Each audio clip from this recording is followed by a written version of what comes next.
మమ్మీగాని అంటే ఏంటి? నీ పేరు పెట్టుకోవాలా, నిన్ను గెలిపించుకుంటమే పొరపాటురా నాయనా అని బుద్ధిగా చెప్పులతో కొట్టుకుంటుంటే వాళ్ళ చెప్పులదాలు మళ్ళీ మామిగాని అంటే నీ పేరేంటారు నాయన దరిద్రం కాకపోతే. సార్ మీ పేరు? నా పేరు టెంట్రాయేష్ అండి. రాజేష్ గారు ఏం చేస్తారు? నేను ఫ్లవర్స్ బిజినెస్ చేస్తాను. ఫ్లవర్స్ ఎలా ఉంది వ్యాపారం? ఎలా ఉంది వ్యాపారమా? ఇప్పుడైతే దేవుడి దగ్గర పర్వాలేదండి. అదేంటన్నా? అంటే లాస్ట్ గవర్నమెంట్లో పూజలు లేవు, పండగలు లేవు కదండి. ఇప్పుడేదో అందరూ శుభ్రంగా అందరూ పండగలు చేసుకుంటున్నారు, పూజలు చేసుకుంటున్నారు.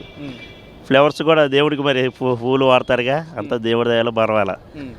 మరి 2 సంవత్సరాలు అవుతుంది, మరి 2 సంవత్సరాలు దాటిన పరిపాలన అసలు ఎలా ఉంది ఓవరాల్గా? డెవలప్మెంట్ పరంగా కానీ ఇక్కడ ఎడ్యుకేషన్ పరంగా కానీ అసలు ఓవరాల్గా ఎలా ఉంది? మీరు అనుకున్నా అంటే మనం ఓటేసే ముందు అనుకుంటాం ఈ ప్రభుత్వం వస్తే మనకు మంచి వస్తుంది అని చెప్పి మనం ఓటేస్తాం ఆ ప్రభుత్వానికి. మీరు అనుకున్నట్లు ఈ ప్రభుత్వం అలాగే పనిచేస్తున్నా లేక విరుద్ధంగా ఏమైనా చేస్తున్నాను? ఏమండి, మన రాష్ట్రం విడిపోయిన దానమ్మంటే గవర్నమెంట్ వచ్చింది, టీడీపీ గవర్నమెంట్. అప్పుడు పని ఎలా చేశారు? రాజధాని పని ఎంతవరకు అయ్యింది అని చూశారు.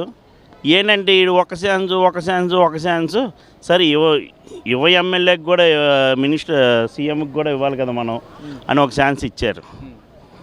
అనుభవం లేనోడు వ్యక్తి, ఇలాంటి వ్యక్తికి మనం ఇస్తే ఇంత సంకనాగిపోతాము, ఇంత ఇదైపోతాము అని జనాలు తెలుసుకొని మన చెప్పుతో మనమే కొట్టుకున్నాం అనే బుద్ధి వచ్చి 11 సీట్లకు పరిమితం చేశారు. ఆ 11 కూడా ఏదో మరి ఆ జిల్లాలో పాపం చేసుకుందో ఏమో కానీ ఆ 11 సీట్లు కూడా అలాగే అరికెట్టారు. అది రేపు పులివెందుల నియోజకవర్గంలో కూడా ఇప్పుడు మేము చెప్తున్నాం చూడండి, పులివెందుల నియోజకవర్గంలో జగన్మోహన్ రెడ్డి కూడా ఓడిపోతున్నాడు. ఎందుకో చెప్పనండి, అప్పుడున్న పరిస్థితి చూశారు, వాళ్ళ నాన్నగారి పాలన చూశారు, చంద్రబాబు నాయుడు గారి పాలన చూశారు, మళ్ళీ ఒక ఛాన్స్ అని జగన్మోహన్ రెడ్డి పాలన చూశాడు.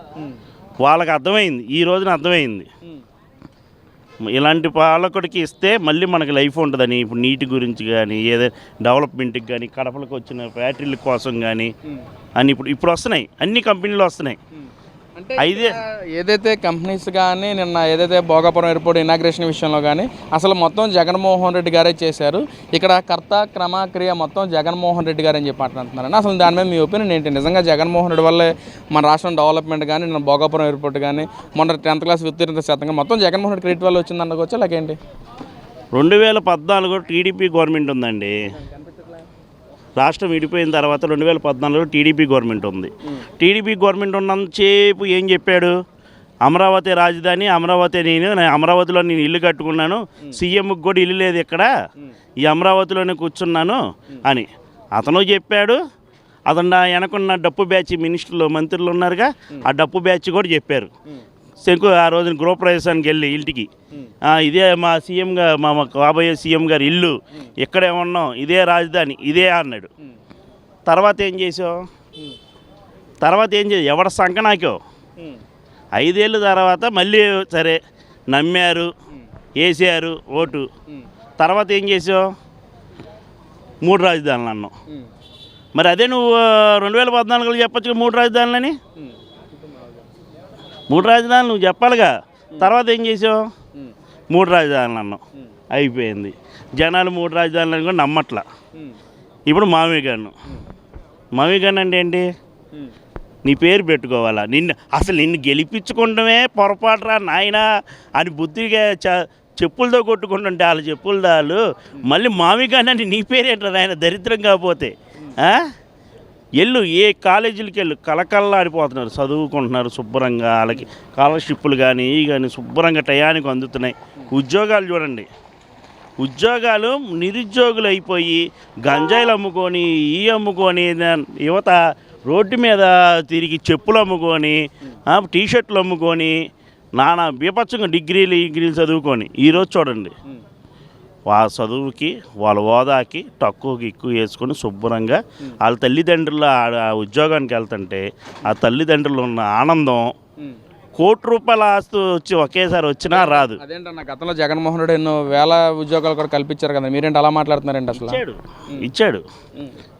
ఇచ్చాడు డిగ్రీ చదివినోడిని, MBA చదివినోడిని అందరికి ఇచ్చాడు. ₹5,000 ఇచ్చి ఇంటింటికి వెళ్ళి బియ్యం బస్తాలు మూసిరండి, మాస్కులు అమ్ముకురండి, వెళ్ళి చెత్త పన్ను వేసుకురండి, ఈ పన్ను ఆ పన్ను వెళ్ళి వాళ్ళతో అమ్మన బూతులు తిట్టించుకొని ఇళ్ళ దగ్గర వాళ్ళతో రండి 5,000కి. ఇంక ఈ 5,000 వచ్చినోడు ఇంట్లో ఇవ్వాలో తెలియదు, వాడు బస్సు ఛార్జీలకు పెట్టుకోవాలో తెలియదు, వాడు బండిలో పెట్రోల్ కొట్టించుకోవాలో తెలియదు, వాడు సినిమాకి వెళ్ళాలో తెలియదు, ఖర్చు పెట్టుకోవాలో తెలియదు. 5,000 ఏం చేస్తున్నారు వాళ్ళు? ఇంటికి వెళ్తున్నారు, ఇంట్లో మగోడు ఉన్నాడా లేడా, ఇది ఉన్నాడా లేడా, దొంగలు కూడా మారిపోయారు. ఏ క్లాస్ చదువుకొని నీ బుద్ధి లేని పొరపాటు నువ్వు చేసిన వల్ల వాళ్ళు దొంగలు కూడా మారిపోయారు. ఆ ముక్క మేము ఆ రోజునే 2019 మేము ఖండించాం. నిరుద్యోగులు ఇలాగ అయిపోతున్నారు, ఇలా నాశనం చేస్తున్నావు, నువ్వు జాగ్రత్త అని చెప్పాం. నువ్వు వాళ్ళ మీద వాళ్ళని రెచ్చగొట్టి మిమ్మల్ని ఇలాగంటున్నారు అలాగన్నాడు. అది మీ తప్పు కాదు, వాళ్ళ తప్పు కాదు పాపం. అంటే అన్న ఇక్కడ ఇదంతా పక్కన పెడితే ప్రజలందరూ కూడా కుటుంబ ప్రభుత్వం పట్ల చాలా విసిగిపోయారు. ఇప్పటికిప్పుడు ఎలక్షన్స్ జరిగిన జగన్మోహన్ రెడ్డి గెలిపించడానికి ప్రజలంతా కూడా సిద్ధంగా ఉన్నారని చెప్పి మాట్లాడతానన్న. ఏంటో యువకుడిగా ఒక సామాన్య వ్యక్తిగా చెప్పండి, నిజంగా కుటుంబ ప్రభుత్వం పట్ల వ్యతిరేకత వచ్చిందా? జగన్మోహన్ రెడ్డి గెలిపించడానికి మీరు కూడా ఒక ప్రయత్నిస్తూ ఉన్నారు. అసలు ఏమండి ఎలక్షన్ ముందు ఏమన్నాడు?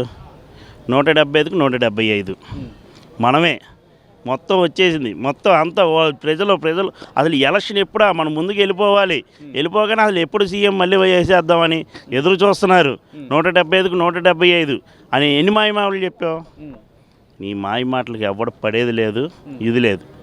ఏమండి ఇప్పుడు అమరావతికి వెళ్ళి చూడండి, ఏదైనా కంపెనీలు దగ్గరికి వెళ్ళినాయి, ఎన్ని కంపెనీలు వచ్చినాయి. నువ్వు అక్కడ ఇప్పుడు ఎయిర్పోర్ట్ వేసారు అక్కడ వైజాగ్, ఏమన్నావు?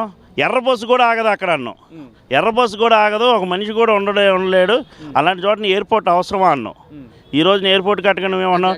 నేనే చేసాను ప్లాను, నేనే చేసిన ప్లాను, లోపల డిజైనింగ్ నాదే ఇదని నువ్వు నీ నోటితోనే అన్నగా నాయన మొన్నటిదాకా.